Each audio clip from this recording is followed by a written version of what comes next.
Hello students. आज की class में आप सभी का बहुत बहुत स्वागत है। बच्चों, आज हम आप सभी के लिए बहुत इम्पोर्टेंट चैप्टर लेकर के आए हैं। क्वेश्चन फ्रेमिंग, प्रश्न बनाना। How to make question.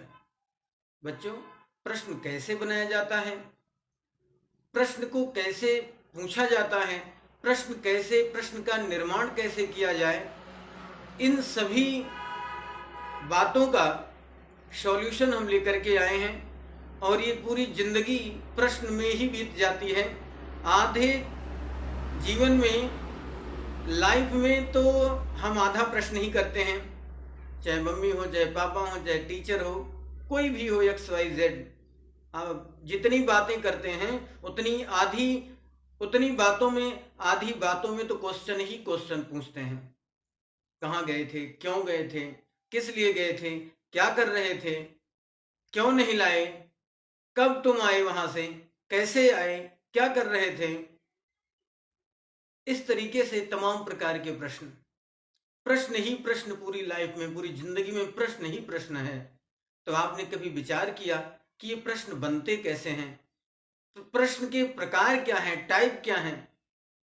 इन्हीं सब बातों की जानकारी को लेकर के आज हम एक चैप्टर आपके लिए लेकर के आए हैं। हाउ टू मेक क्वेश्चन, प्रश्न कैसे बनाएं। तो आइए देखते हैं। When we need to ask someone a question, when we need to ask someone a question, we use an interrogative sentences. जब हमें किसी से एक प्रश्न पूछने की आवश्यकता होती है तो हम प्रश्नवाचक वाक्य का प्रयोग करते हैं। When we need to ask someone a question, we use an interrogative sentence. हम इंट्रोगेटिव सेंटेंस का यूज करते हैं।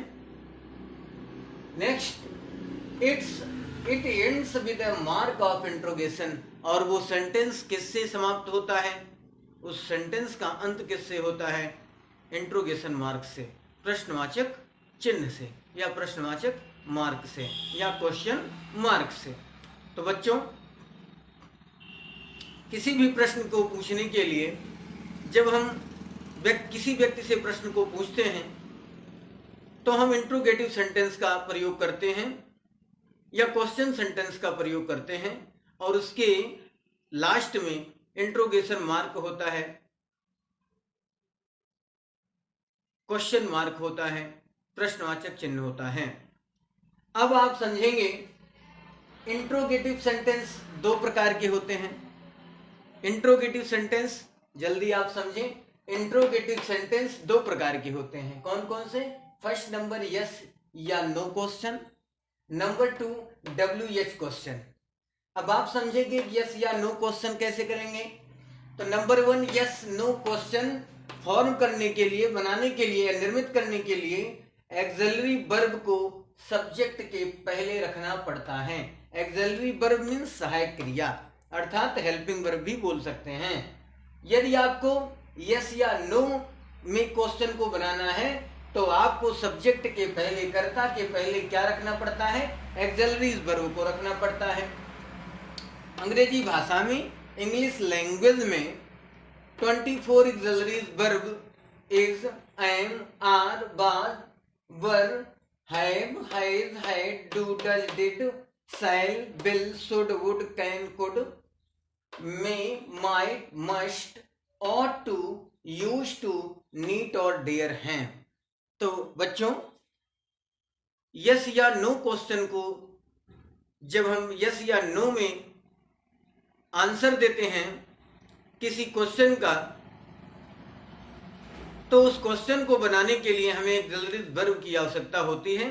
एक्सिलरीज वर्ब इंग्लिश लैंग्वेज में 24 हैं, 24 हैं, जिसमें मॉडल एक्सिलरीज भी आती हैं और हेल्पिंग वर्ब एक्सिलरीज वर्ब भी आती हैं। अभी मैंने आपको वो सारी बातें बता दी। अब जैसे हम सेंटेंस से आपको बताएं, स्ट्रक्चर में पहले एक्सिलरी वर्ब लिखा जाए। एक्सिलरीज वर्ब मीन्स सहायक क्रिया, फिर सब्जेक्ट, फिर मेन वर्ब, जिस टेंस के अकॉर्डिंग आपका सेंटेंस हो, फिर अदर वर्ड, फिर क्वेश्चन मार्क आपको लगाना है। जैसे एग्जाम्पल से डज सी रीड न्यूज़पेपर, इसका अर्थ क्या होगा? Does she read newspaper, does क्या वह रीड पढ़ती है, न्यूज़पेपर मीन्स समाचार पत्र, क्या वह समाचार पत्र पढ़ती है। अब अगर हम हेल्पिंग वर्ब से क्वेश्चन करते हैं, बहुत ध्यान से समझने वाली बातें हैं कि क्वेश्चन दो प्रकार के होते हैं, यस या नो क्वेश्चन या WH क्वेश्चन। दो बातें, नंबर एक, जब आपको यस या नो में क्वेश्चन का आंसर देना होगा तो आपका क्वेश्चन एक्सिलरी वर्ब या हेल्पिंग वर्ब से बना होगा।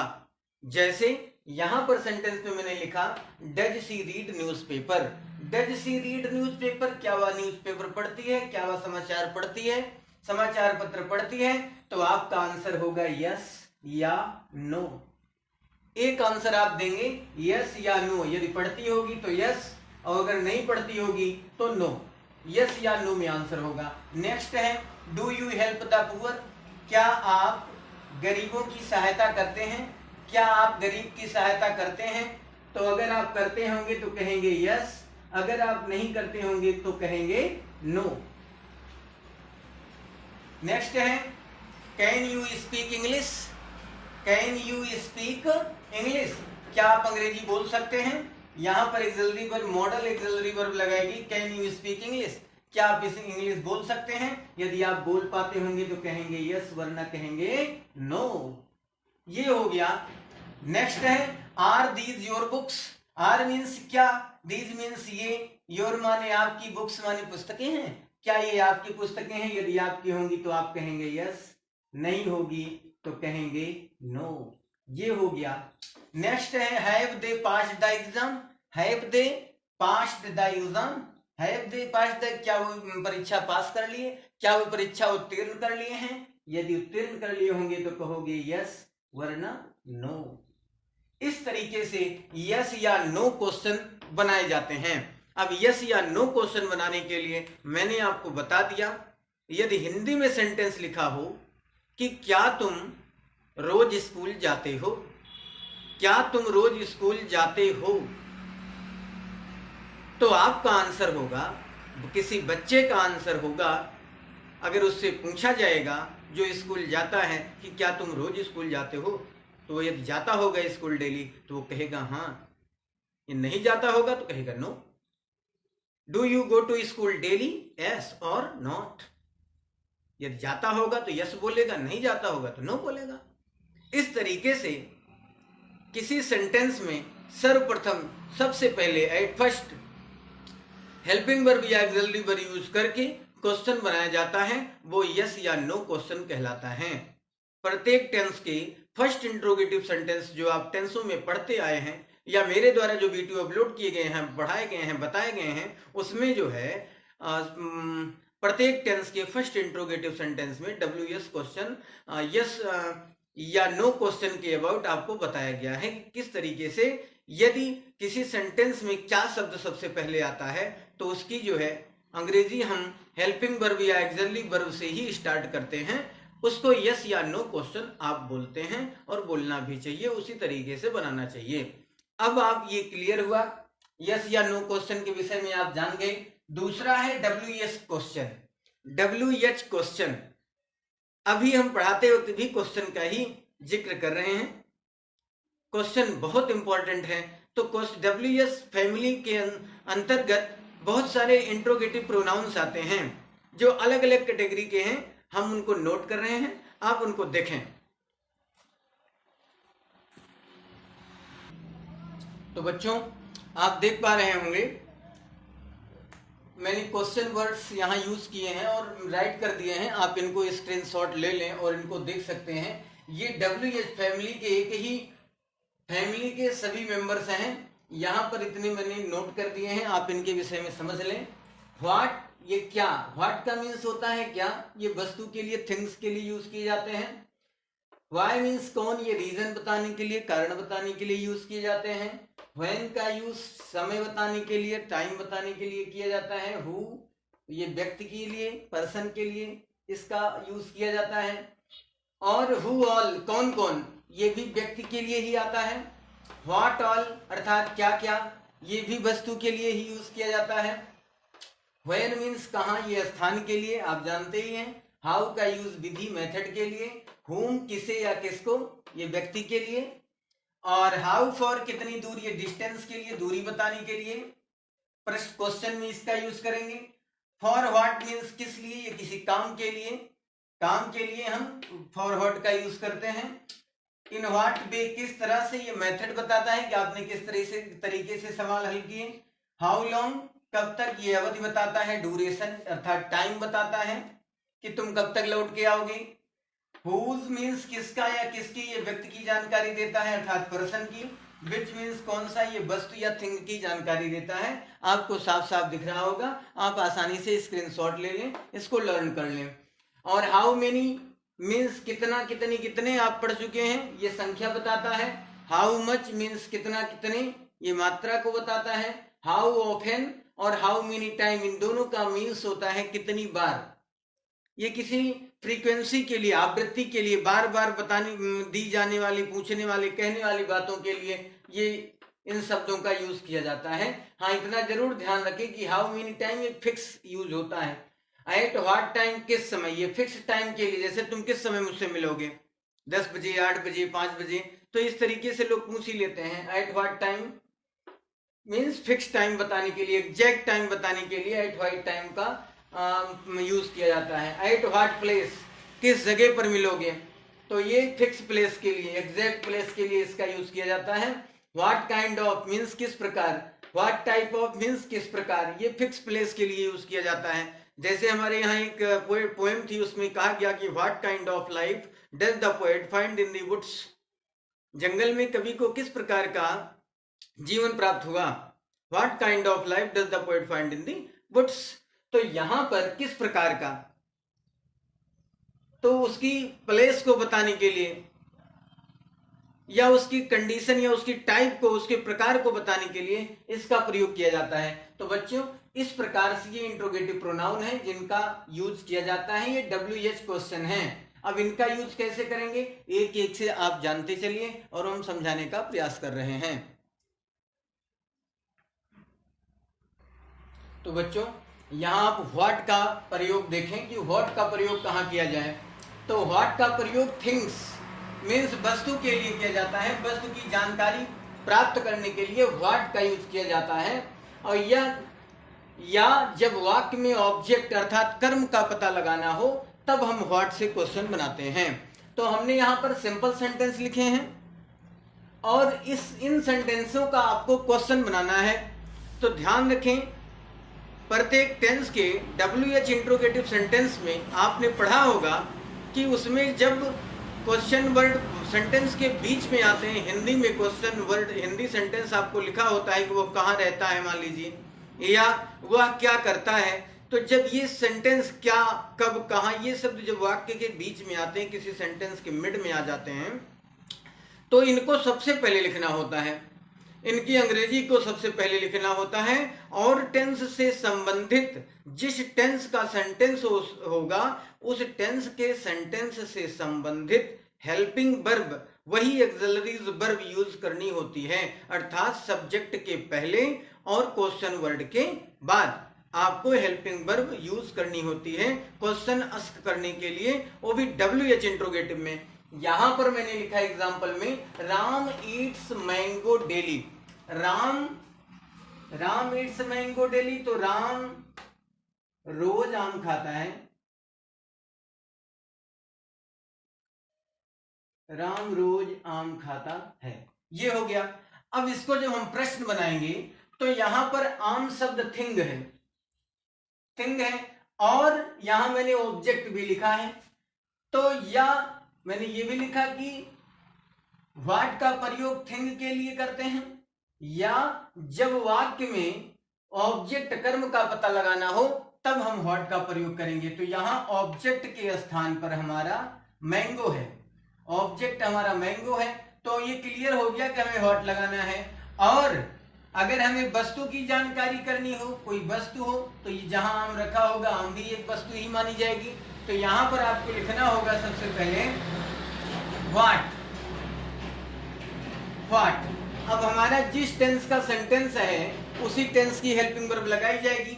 यहाँ हमारी मेन वर्ब में यस लगा है क्रिया में, मुख्य क्रिया में, तो यहाँ पर जब यस लगा है और सब्जेक्ट हमारा क्या है, सिंगुलर है, तो ये हमारा प्रेजेंट इंडेफिनिट टेंस हुआ। और प्रेजेंट इंडेफिनिट टेंस की हेल्पिंग वर्ब होती है डू या डज।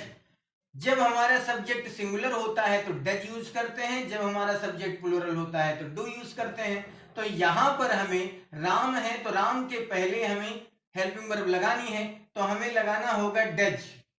व्हाट डज राम, फिर यही सब्जेक्ट आ गया, व्हाट डज राम ईट, इसमें वर्ब की फर्स्ट फॉर्म आती है, what does Ram eat daily. ये राम, अब इसका अर्थ क्या हो गया, राम रोज क्या खाता है, राम रोज क्या खाता है,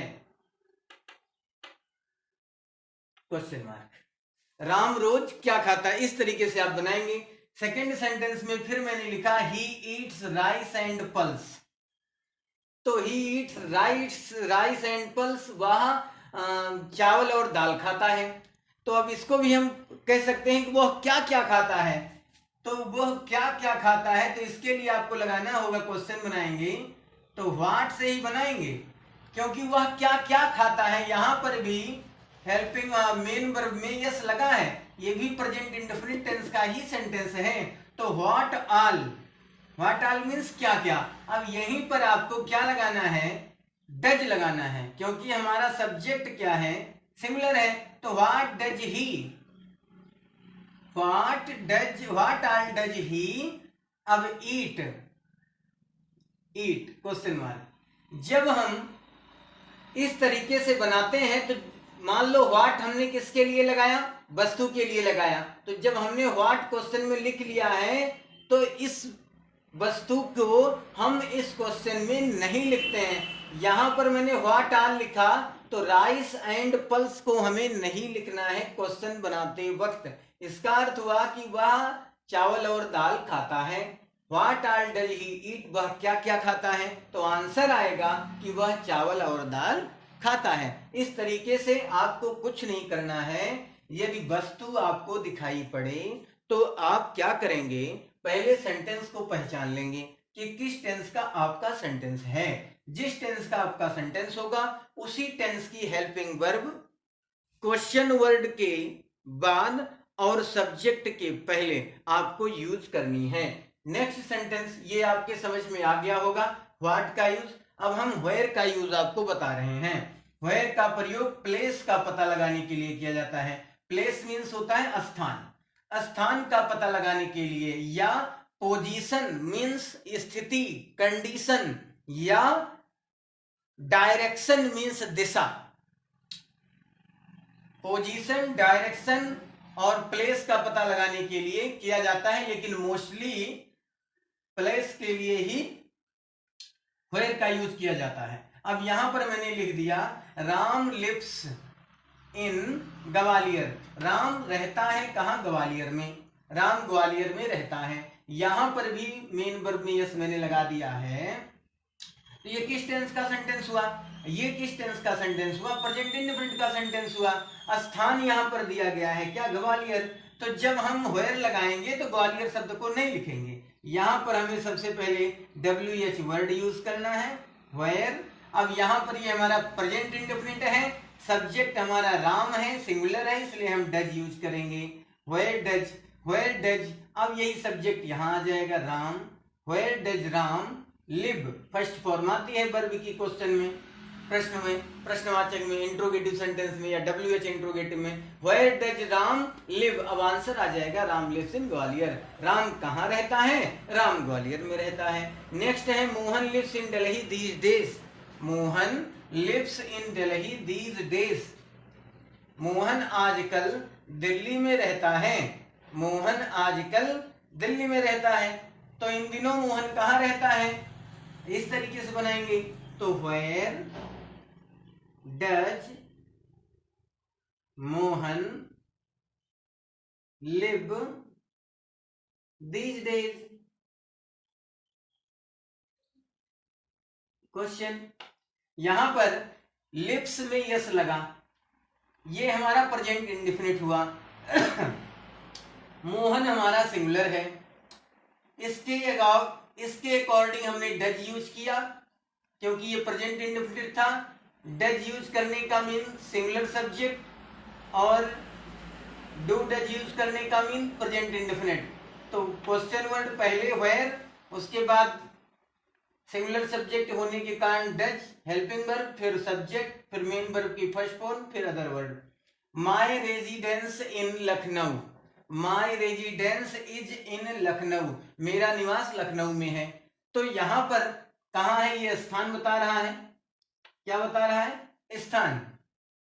यहां पर स्थान के लिए हमें क्या करना होगा, सबसे पहले हमें वेयर लगाना होगा।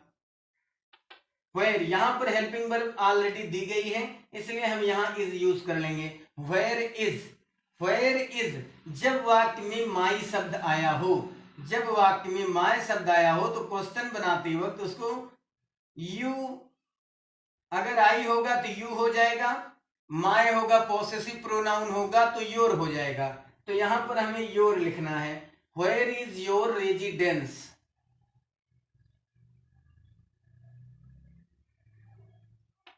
वेयर इज योर रेजिडेंस, आपका निवास स्थान कहां है। तो इस तरीके से बच्चों आपको सीखना है। आशा करता हूं कि ये आपके समझ में अवश्य ही आया होगा। ये एक ही फैमिली की सभी वर्ड्स हैं, इनको आपको लर्न करना चाहिए। नेक्स्ट यूज हम आपको नेक्स्ट वीडियो में और जितने भी इंट्रोगेटिव प्रोनाउन हैं बताऊंगा। यदि आपको ये मेरा वीडियो पसंद आ रहा हो तो आप सभी मेरे चैनल को सब्सक्राइब करें, बेल आइकन को प्रेस कर दें और वीडियो को पूरा देखें। अंत तक वीडियो को देखना चाहिए। जो कोई अंत तक देख रहा हो उसको ये समझ में आना चाहिए कि पहले देखने से थोड़ा ही देख करके वीडियो से उसको बंद करके चले गए तो फिर कुछ समझ में नहीं आने वाला है। अगर आपको पढ़ना ही है तो आप ध्यानपूर्वक पढ़ें और समझें। चैनल को सब्सक्राइब कर लें, बेल आइकन को भी प्रेस कर लें। आपसे निवेदन है वीडियो को लाइक भी कर दें और शेयर भी कर दें। जहां आपके समझ में ना आए कमेंट करके आप पूछ भी सकते हैं, हम आपका आंसर देने के लिए तत्पर रहेंगे। आज की वीडियो में बस इतना ही। नेक्स्ट वीडियो में फिर मिलेंगे हम। Thank you, thanks for watching.